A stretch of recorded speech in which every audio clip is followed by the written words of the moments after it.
Just as many do when trying something different, modern cavers often feel a flutter of anxiety and excitement as they begin a new challenge.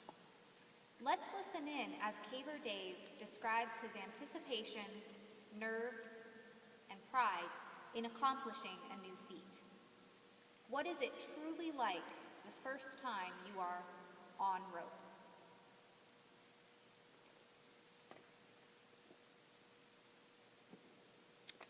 It was August 2010. I had been living on Vancouver Island for a year. I had moved there to learn proper vertical caving technique. I grew up in Pennsylvania. I'd always considered myself a caver. My dad, Caveman Marty, he's been taking me caving nearly all my life, squeezing through tight tunnels. More than once I thought I was stuck and would never get out. Dad always said, "You're not stuck, you're temporarily wedged." He'd remind me, "It's okay to feel scared, son. It means you value your life. But if you never step out of your comfort zone, then you'll never become braver. It's time to expand your comfort zone." But Dad had taught me horizontal caving. He was knowledgeable with rope work, but I had failed in my youth to take advantage of his lessons and could probably count the number of times that I had been on rope on one hand. Vancouver Island has nearly 2,000 caves. Not a single one of those caves has a light switch. And most of those caves require SRT, single rope technique, to get in and out of. I had been working as a horizontal cave guide at Horn Lake Cave Park for a year now, and I had earned the trust of management to receive the training as a vertical cave guide. I thought I was ready. The drive to the cave park is an hour down a dirt road. The hike to Riverbend Cave is an hour up a mountain. I went up there with Paul Blood. Paul Blood was a long-time vertical caver and rescuer from Yorkshire. He had been my mentor for learning the ropes. I knew all the important knots for SRT, I knew the climbing method for SRT, and I had performed well above ground. I knew all the statistics of the gear. I felt ready. So we went out to the cave park. Standing at the entrance of the cave, it's a gaping hole in the ground that swallows 50,000 gallons of water a day. You can feel a strong, cold breeze coming out at you. The old caver's saying, "If it blows, it goes." So down we went. I moved skillfully and confidently, traversing gaps, maintaining 3 points of contact, belly crawling through tight tunnels. We continued in this manner for roughly 3 hours, following the subterranean stream. All the while, you can hear the water moving ahead of you, and then suddenly, you couldn't. I looked down the angled slope in front of me, and I saw the water disappearing over a lip of rock. Paul gave me a cheeky grin and stated, "The rain barrel." We clipped to a rope with our carabiners, and we approached the edge. Paul leaned back on his rope to look down the drop. I gripped the rock and struggled to get a good view. "Dave, trust the rope," Paul said.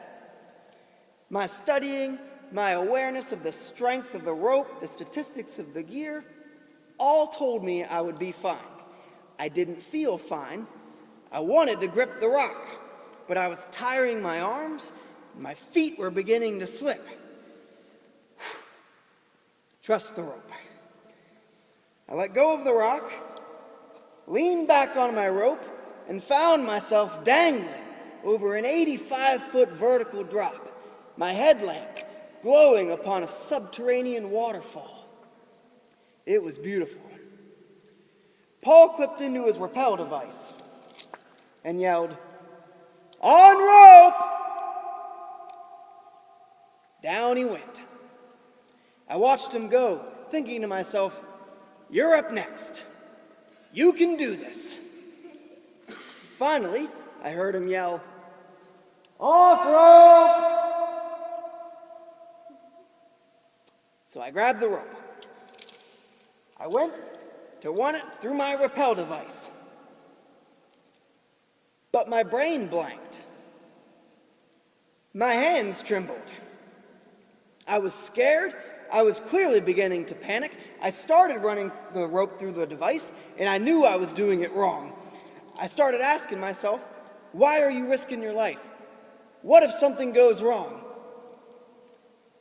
But then another voice rang in my head. It's okay to feel scared, son.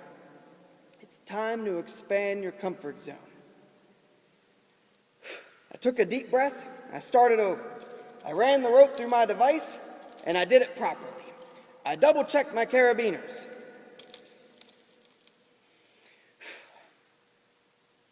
I triple-checked my carabiners. Okay, I'm ready. On rope! Then came the real test. The anchor that holds the rope is out over top of the pitch, which means you have to totally lean back, swinging outward over top of the drop. My heart was racing, and my feet did not want to move.